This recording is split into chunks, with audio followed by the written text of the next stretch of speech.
Hello, this is Bob Strukansky reporting for ECE493 Team A. This is our first progress report. We haven't turned any in yet. So here's the following things that I need to report on. We haven't had a video update since now. So on our first update, we had finished the two team assignments. For the first team assignment, we had to complete a diode bridge. We were given a breadboard, a couple of diodes, LED diodes, and we were told to create a simple diode bridge in order to learn how to use the XPC target machine and the MATLAB interface.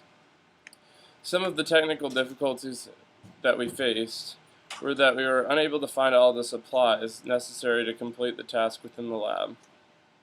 We had this rectified by talking to the lab TA and talking to Dr. Berg. Once we found all of the necessary components, we soldered the diode bridge together. Originally, we soldered the diode bridge together incorrectly, but then we were able to figure out that we had accidentally reversed one of the sets of leads, and we were able to alleviate this fairly easily. The next issue that we faced were we had issues installing MATLAB and linking the C++ compiler to MATLAB. After getting help from the TA and from the other students in class, we were able to interface MATLAB and the XPC target interface with our host computer. After we fixed these issues, we went through the experiment and were able to manipulate the diode bridge and get the desired output. This was not easy though, because we had to make a bunch of configuration settings that were relatively difficult. We had to use our team knowledge and knowledge that we had taken from other classes in order to get our desired output. So this was our first experiment, and our first experiment went well. We worked well in a group, and we got it done relatively quickly, and we got it done early, which is very good, so that we didn't have to work on it at the last minute. For our second experiment, we had to manipulate a motor that was given to us. We just got a plain old servo motor, and we had to remove some of the original components from the motor. We then had to solder a potentiometer to this motor, connect it to the XPC target computer, and be able to control it through MATLAB. We had a very difficult time interfacing the motor with the TigerPaw system.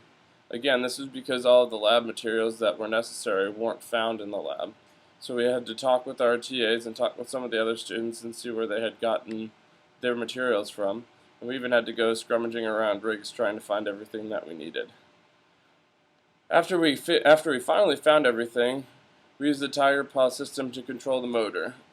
Through the XPC target and MATLAB interface, we were able to rotate the motor to a specified degree using only the XPC MATLAB interface.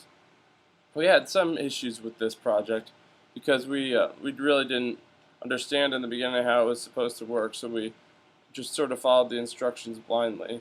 But after about halfway through the experiment, we started to really understand exactly what we were doing, and we were able to get a well-working product at the end of our life cycle with this second experiment.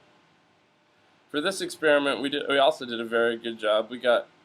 I've been really impressed with our group. We've been working very diligently. We haven't put anything off to the last minute, nothing's been late, and we've done a really good job of communicating as a team so that we could get exactly what we needed. The next thing I'm going to talk about are some of the major challenges that we have coming up in our third and biggest project. The major challenges for our group this next week and beyond are that we're going to have to do adequate research on the topics necessary for our build design.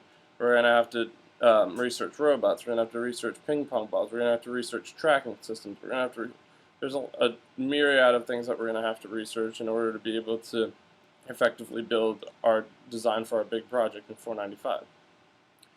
Everyone in our research group is going to research different topics that will be important, and that will be really important for building our design for Project 3, which is the ping-tac-toe project. We're definitely progressing at a good pace relative to our schedule. Our system is not close to being ready to be tested, so it will not perform well during the next milestone. Our team has a really great work effort, and our team members work very well together. We are able to get things done quickly and accurately, And our team is also communicating well, which is really vital to a team project going successfully. So that's all I have for this update for ECE493. This is Bob signing off.